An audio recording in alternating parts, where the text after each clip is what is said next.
Good evening, everyone. We continue our study in the book of Ezekiel in chapter 18, and we left off in verse 4. But as we continue from where we left off yesterday, allow me to just clarify a couple of things.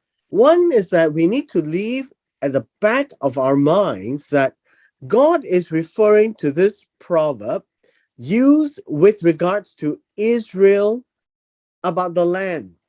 And so when we talk about the father has eaten sour grapes or unripe grapes, the children's teeth is set on edge, right? Set on edge. And the idea here is this is the doer, and this is the one being punished. That is the proverb that was how the Israelites were using, and they are claiming that they are innocent and they are being punished for something that the forefathers had done.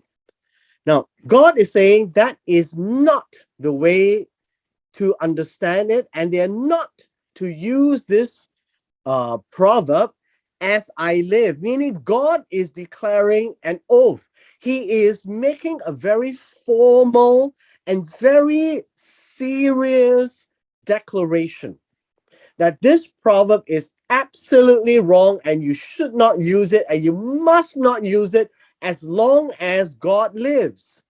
And why was this? And I had mentioned to you that this is unfair, right? Unfair. This is unjust. And so, what God is trying to declare is God is just. And his explanation is this: Behold, all the souls are mine, the soul of the Father as well as the soul of the Son. And the declaration is the soul who sins will die. Now we will get back to the contrast of dying, because the Hebrew word for dying, mut, doesn't necessarily just mean die or drop dead. Is that he will come to his end because of what he sins. And God is just saying that the one who sins is the one who will die. And this is just. And so this would tell us that God is angry with the use of the proverb in Israel because of the way that it is portraying God as unjust. And God is just. And to say that God is unjust is to misrepresent God. And that is why God is very angry with the use of this. Now, obviously, there are cases, at least in our modern day, we say that, when we have a pregnant mother and she takes drugs, and when she gives birth to the baby is affected by the drug habit. And so the child is innocent. And certainly that is the case, because the consequence of the mother misusing drugs has affected the baby. Now, this is not how the proverb is describing. So it's got nothing to do with that. It's got nothing to do with a situation where the chef in a restaurant used bad ingredients, and then we went to the restaurant and we ate the food, and all of us had diarrhea. That is not what the proverb is describing. That's very, very important. The proverb is describing that somebody committed the act and he wasn't punished for it. Instead, it was us, the Israelites. I'm using that portrayal. I'm reading myself into the text. I said that we who did not commit the sins, we were punished. And so God says, this is not possible. That is not the view. And so God says, as I live, this is an oath. as long as God lives, which is forever, this proverb can never be applied to Israel anymore because God is very just to Israel. God tolerated from Manasseh and then to the rest of the kings of Judah, and they were bad. And after the third and fourth generation, God punished that final generation of Zedekiah, and they were all sinning.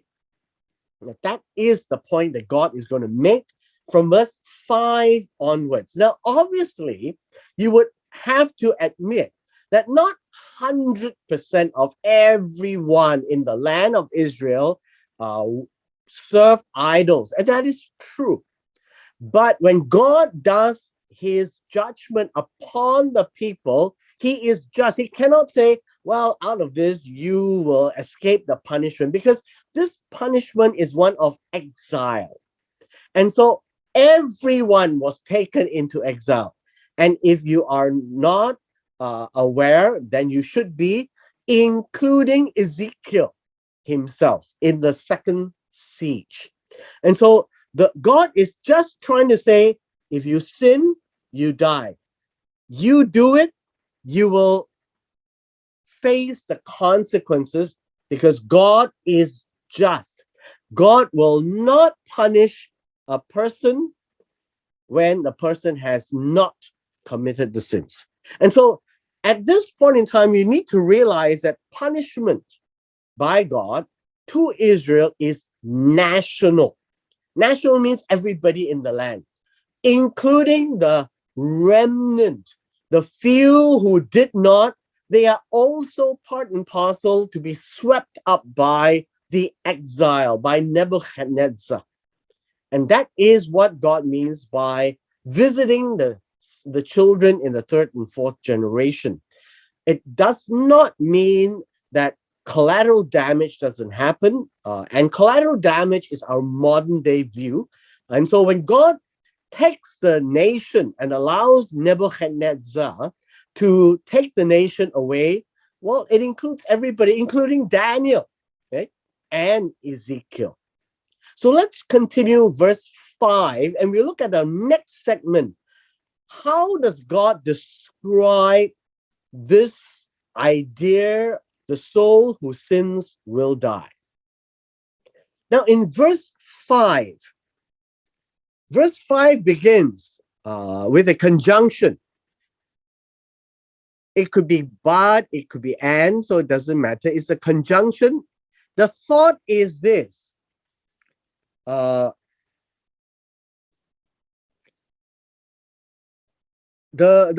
idea of a I should say, if this is the narrative, this is the narrative condition. If a man, and now when you look at it, it is in general. If a man is righteous, and we need to know this word is Sadiq.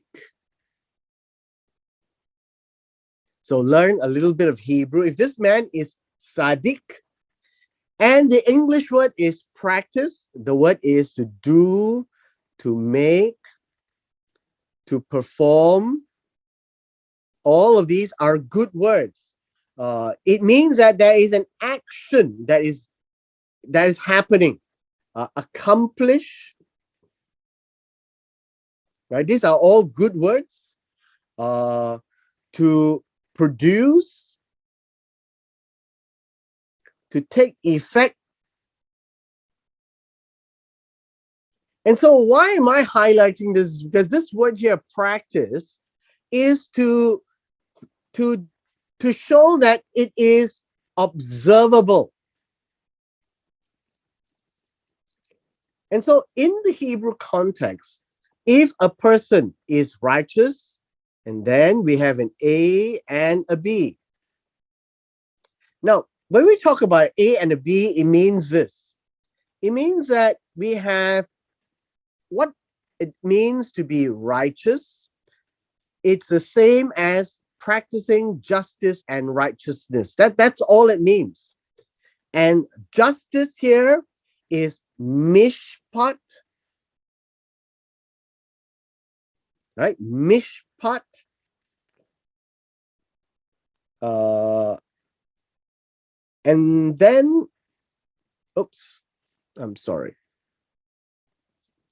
Mishpat.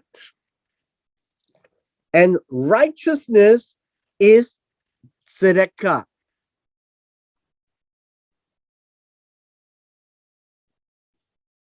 which has to do with tzaddik. All right. So let me just explain how we read verse 5. Verse 5 merely tells us that if a man is now being described, if you call him tzaddik, if you call him righteous, he must be the man who actually practices, do, make, perform, accomplish, produce, take effect. It is observable, and he does mishpat. It's translated as justice, and basically, uh, mishpat has to do with making decisions, right? Making decisions. Uh, and righteousness in this case, although we read a lot of it in the English, um, righteousness is doing what is right before God. It is doing, and doing what is right before God is about treating people rightly. Let me just put it down here. It's about treatment.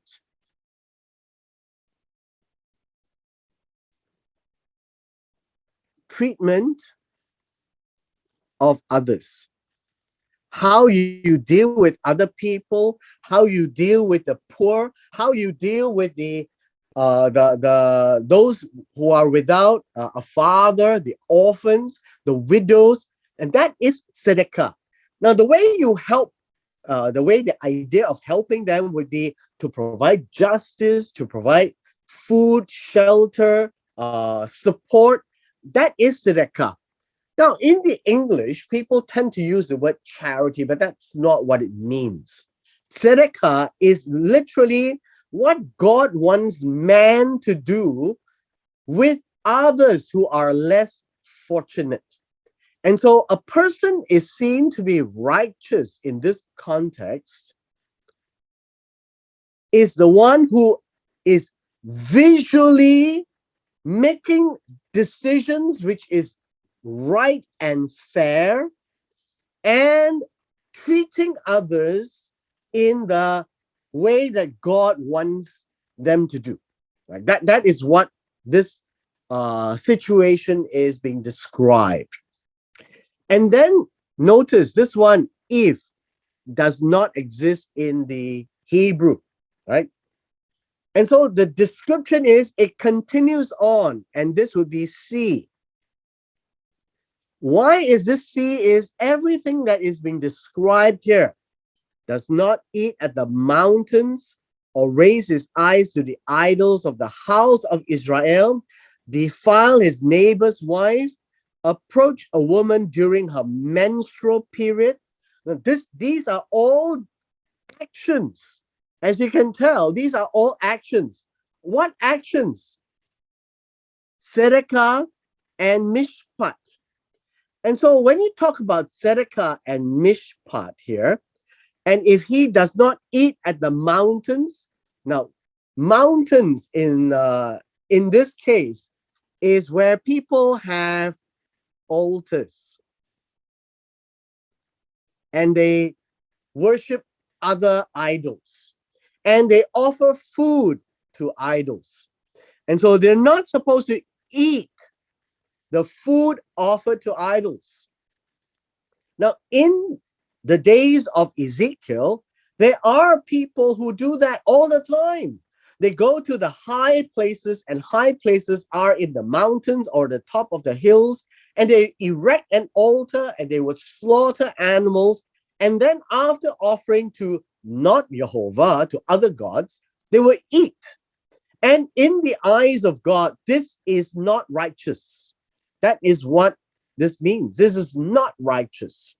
The word shrines doesn't appear, but it does mean those places where they worship idols.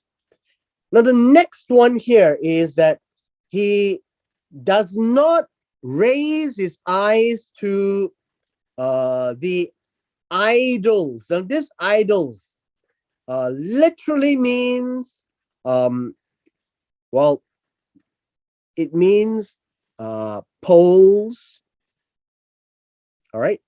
Uh, and they are constructed in a pole, and there is etching, and people dance around the poles. They go round and round, dancing around the poles. Now, these are the eyes. If anyone does not raise his eyes, it's about looking and worshiping these idols in the house of Israel. Now, the house of Israel, we know there were at least three. One, Baal in Samaria. Two, there are the bulls, right? The bulls of Dan and Bethel.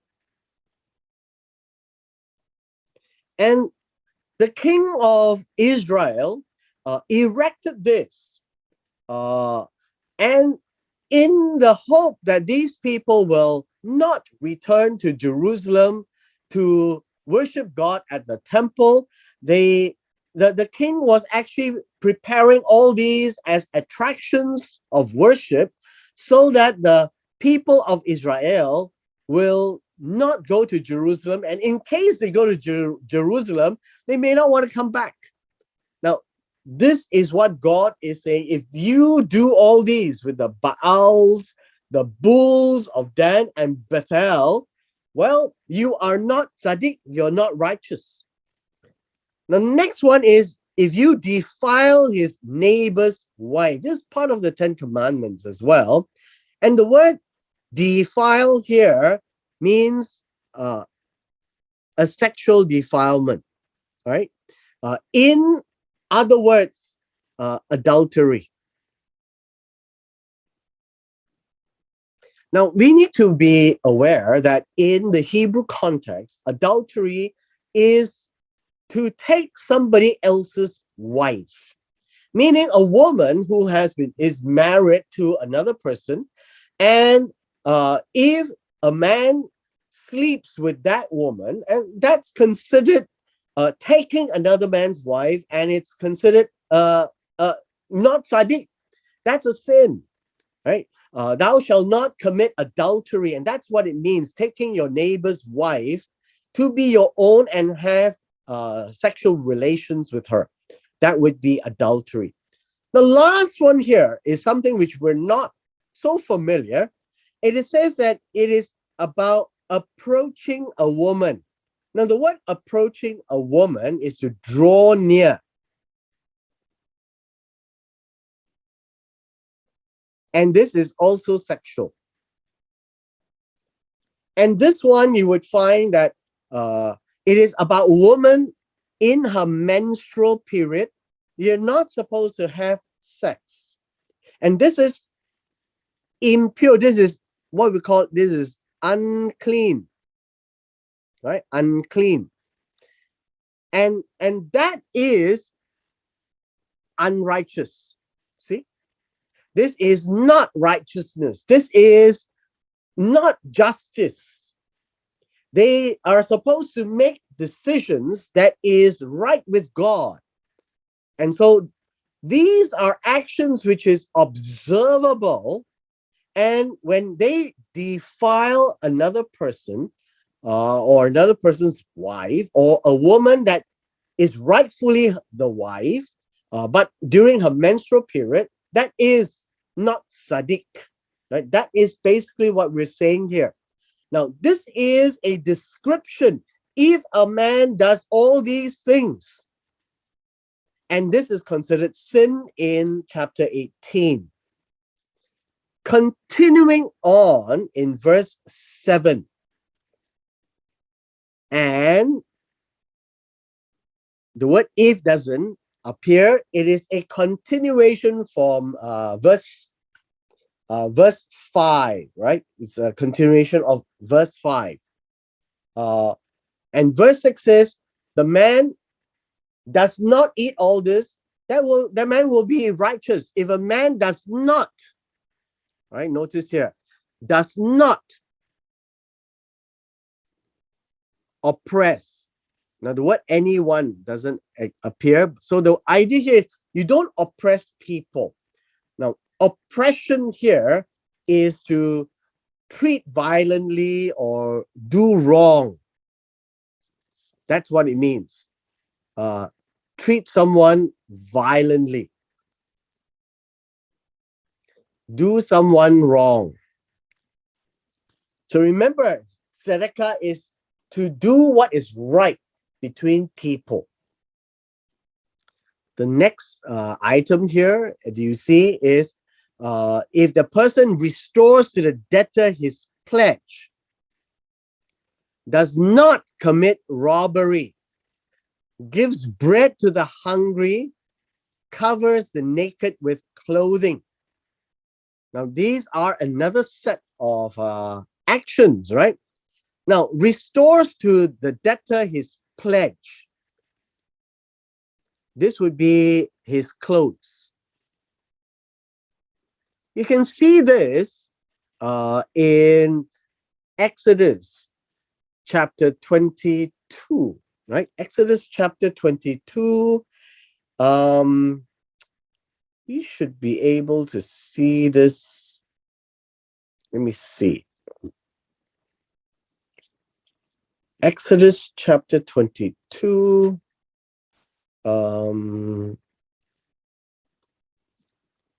Let's see.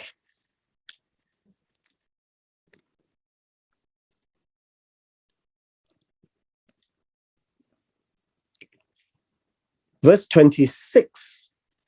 Exodus 22, verse 26. It says, if you ever take your neighbor's garment as a pledge for him borrowing money from you, you shall return it to him before the sun goes down. Reading into verse 27, it says, for that is his only covering. It is his garment for his skin. What will he sleep in? And it will be that when he cries to me, I will hear, for I am gracious. Basically, the law in chapter 22 of Exodus says that if a person is so poor as asks you to lend him money, and he promises to pay, but he takes the clothes off his back as a pledge, the law says that you who lends the money must, by the end of the day, give him back his clothes because he has nothing to wear and he's going to get cold. Now, what does that mean? It means that you need to treat the person fairly. He doesn't want to be poor. He is poor and he needs some money. And so you need to have grace and mercy for a person like that, even though he hasn't repaid you back yet. And so if this person who lends the money and takes the clothes as pledge, you must restore, give back, and that would be tzaddik. That is what it means. He does not commit robbery. Now, this word robbery is very important. The word robbery here is to take the spoil by robbing. Okay, so let me just highlight this. Does not commit robbery in actual fact means do not take what is robbed by robbing. Now that is how the Hebrew expresses it. So what does that mean? It means that this not take, right? That is the word. Does not take what is robbed by robbing. It means that he must not have in his possession anything that is taken by force. It is not just that he does not commit robbery, it means that he is not owning anything that belongs to another person that is robbed, meaning that item that is owned is a spoil. It is an item that was robbed, but although he did not rob, he is in possession of it. So you're not supposed to participate in robbing as well as in dealing with what is robbed. That is what the text is saying. The next one here says that he gives his bread to the hungry. Now, the word hungry here means a person who is lacking, right? Is lacking, and in this case, is lacking food. It's not just that he is hungry, he is lacking food that is causing him to be hungry. And so, this person who is tzaddik and who does tzedakah, righteousness, will be giving his food to the one who has no food. Now, what is this act that is so visual? It means that he is willing to give of what he owns as food. And the word give is literally without strings. He is to grant, to gift, right? To bestow. No expectations, right? No expectations. This is literally tzedakah. If the person is lacking, and this person gives what he has to eat to somebody else. Now you see this often in when children, say in school, has a classmate who has no food to eat. And during the break, the little girl opens his container of lunch and gives half the sandwich to the other girl. That's exactly what this means. Gives his bread to the hungry. The girl is doing tzedakah. The last point here in verse 7 is that he covers the naked with clothing. And clothing means a garment, right? Not just a cloth. And so, first of all, we need to understand the naked. This is the key. The idea here is naked. A person who is stripped. A person who has lost dignity. A person who is ashamed. A person who has nothing, basically. So this is a very important lesson in tzedakah. And when a person has nothing, it is not to tell him, God bless you. It is to give him and cover his shame, to give him dignity, right? To restore his dignity. This is the key of tzedakah. It is not merely the act of giving a blanket or clothing, but it's to restore dignity to one who has lost his dignity, to cover the shame of one who is ashamed. Now, that is tzedakah in verse 7. In verse 8, it continues. This whole verse 6 onwards to verse 8 is one section. Notice these words are not there and if. It is a continuation that this person does not, right? Does not. He does not lend with interest. Does not lend with interest. Now, this idea does not lend with interest is also found in the book of Exodus. So let me give you the book of Exodus.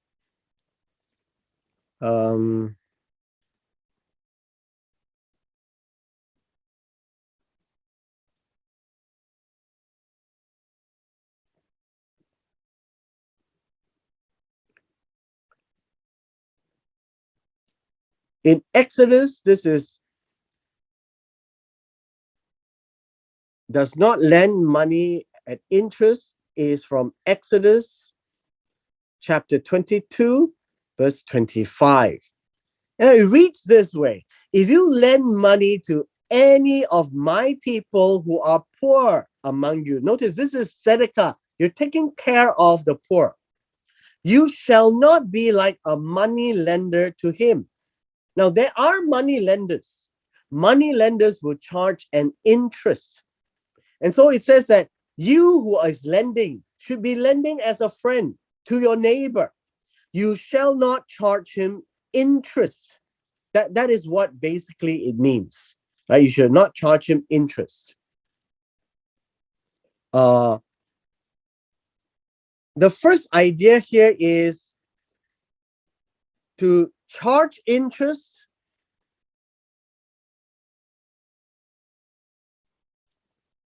the idea here is to incur an interest in the money. The second idea here is to charge, to take interest or bonus. All right. And this idea of interest here comes from a similar concept, but the idea here is about gain. Now, this is important. First of all, there is always a rule of interest, and God says here, if you don't charge him interest, that is tzedakah. If you don't gain from that lending, that is tzedakah. So you're not supposed to charge interest when you can, and you're not supposed to gain in any way. Meaning, whatever you lend, let's say like you lend $100, you only receive back $100. And that is what tzedakah is, because you are lending money to a person who is indeed poor. So Exodus chapter 22, verse 25 comes to mind. The next one says this: if he keeps his hand from injustice, he executes true justice between one person and another. So what does that mean? So he keeps his hand from injustice. The idea here is you do not, keep his hand. This word here, keep his hand. Let me highlight it. The idea of keep his hand means acquire. He does not acquire. He does not procure unjustly. Now, this means that this is injustice. Injustice in this case literally means it has a connotation of violence. It has a connotation of evil. It has a connotation of, how would you say, of wrong. Morally wrong. Now, let me give you an example. You are not supposed to, let's say a person wants to buy a donkey from his neighbor. And if the donkey is valued at $50, but he uses all kinds of tricks and means to press him down from that $50 and buys it for 10 because he says, you owe me this, it blackmails him or does different things that if you don't sell it to me at $10, I'm going to beat up your children. That all of this is called injustice. You're acquiring it, although you may be paying for it, but you're not paying it in a just way. You are acquiring property with injustice. You may want to hurt the other person. You are doing the other person wrong in the way of taking over. You could be, say, a lord that you own many things, and you take it by force, and then you give him back peanuts for whatever you have taken. That is keeps his hand from injustice. You're acquiring things that unjustly. And God says, if you don't do that, that would be justice. Now, the last phrase here, that you execute, it says here, you execute true justice between one person and another. This is a very interesting phrase. Again, the word execute means to do, to perform. All of these is very visual. It can be seen, right? That you are doing this, and this is mishpat emet. Now, mishpat emet means you are making decisions, you are deciding on cases, right? On cases based on divine justice. Divine justice means God's laws, not his own. And so true justice is God's justice, not man's justice. Man's justice occasionally is unjust. And so true justice is God's justice, and deciding on a case whereby you will apportion between one person and another to make sure that God's divine justice is executed, and God's character of being just is seen in the case. That would be justice, true justice that belongs to God. And so verse 6 to verse 8 clearly tells us, if you do these things right, that is Sadiq. The person is Sadiq. The person is doing Sedekah. It is doing Mishpat. That's what verses 6 to 8 is describing in more detail. Now, we seldom talk about these things because I guess we seldom read Ezekiel 18 and equivalent type of passages, because we find that these are all very laborious. Now, when God describes somebody as righteous, God is looking at the behavior of that person, and God is not looking at what he's thinking and what he's scheming. All those things is immaterial, because what is thought and what is schemed and planned cannot be judged. Now, let me give you an example. You would never find in any court of law to arrest a person for thinking something bad, because thinking something bad is not considered a crime in any court of law, including the court of law of God. True justice does not penalize somebody for thinking what is wrong or evil. However, when the person does what he thinks, then what he does, like in verses 6 to 8, can be judged. And that is what God is describing. God is just. That a person who does it must be the person who faces the punishment. Now, besides all the negative things of things with regards to law, these are part of the Torah. These are the legal system that God has put Israel under, the law that they are to observe. And that if you are considered Sadiq, if you are doing Tzedakah and Mishpat, then these are all the things that is being described. If you don't do it, then that's good. That's good. However, verse 9 is what we will end today. And verse 9 says this. He says, verse 9, and now notice the word if is not there, but it is part and parcel of the condition. This is the do. Right? This is the not, this is the do. Now, what must he do?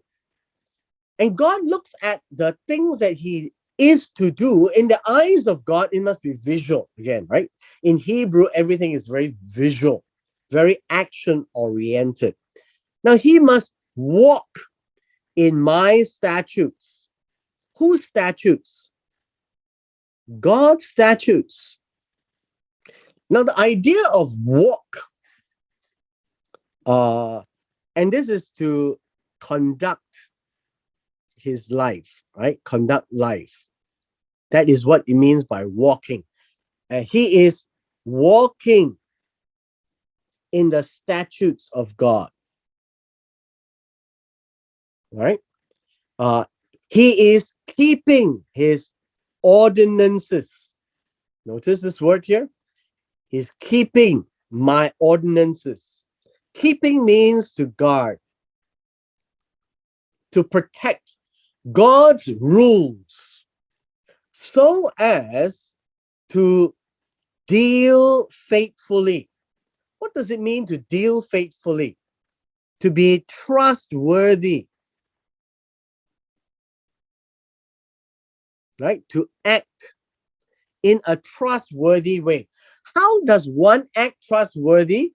God measures a person's trustworthiness by his conduct in life, his actions in life, that is based on the statutes and ordinances, and that's the Torah. And so the person better knows the Torah so that God can say, yes, you are my faithful child. You are trustworthy.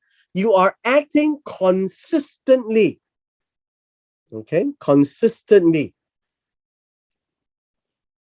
So the idea of walk is a conduct in life that you are consistently moving in that direction in a visual way where God can say, yes, you are faithful, you are trustworthy because you know my Torah and you are doing it and you are being fair to others.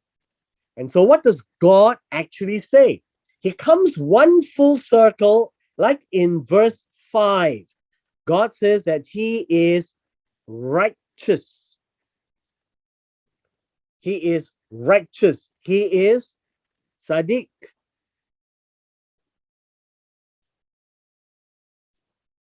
And then God says, he will certainly live, declares the Lord God. Now take a look at this verse. The idea here is he will certainly live. All right. This is most definitely.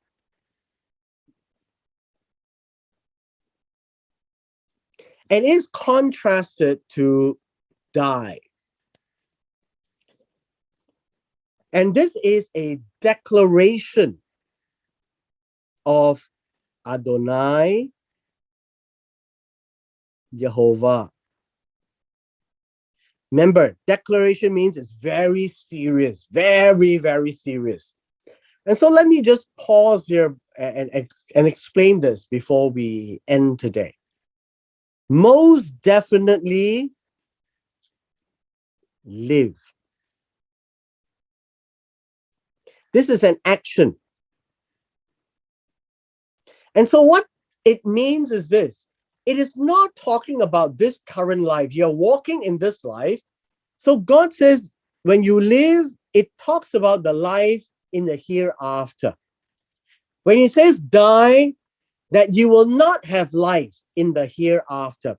So in verse 5, the soul who sins, he shall die. Means that in the life to come, he has no part of it. He will certainly live right here, It means that in the life to come, he will have a part of it. It's nothing to do with this life. This life is what God is measuring in his definition, in God's definition of tzaddik. What is tzedakah and what is doing mishpat?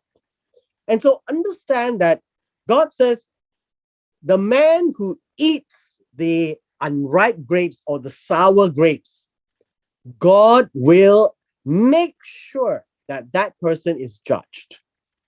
And so whatever has happened in the past is in the past. God didn't judge the kings before because God is being merciful and warns them and disciplines them. But the final straw came with Zedekiah. And God allowed them to be deposed or go into exile in Babylon. Now understand that here in verses 5, which is the summary, the soul that sins, it shall die, is talking about the life to come. It is not talking about this life. And so God describes what is tzaddik, and then he comes one full circle in verse 9, and he declares what is tzaddik. And this tzaddik will live. The one who sins will die. And so what we have seen right now is that verse 4 says the soul that sins, it shall die. Verse 9 says the righteous will definitely live. And so this is what chapter 18, at least in these verses, are describing, so that what we are seeing is God's view of justice, God's view of righteousness, God's view that we need to understand that his character is just. He will not punish somebody who is poor. Just because you're poor doesn't mean you lose out. So God looks at the one who is rich, who can lend, but if he lends unjustly, God will judge him. So you can see that all of these things covers a broad spectrum of what God describes as sin, and what God describes as injustice, what God describes as unrighteousness. And the idea here is if you go after other gods, God is going to fault you and judge you. And so God is saying all these things mainly to wake up the people that you are doing all this. That's why you are judged. That's why the exile is coming. And so that's the concept.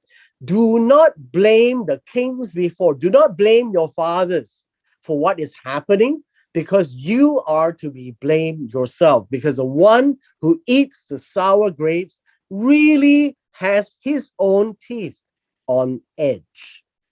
And with this, we come to the end of our section at verse 9 today.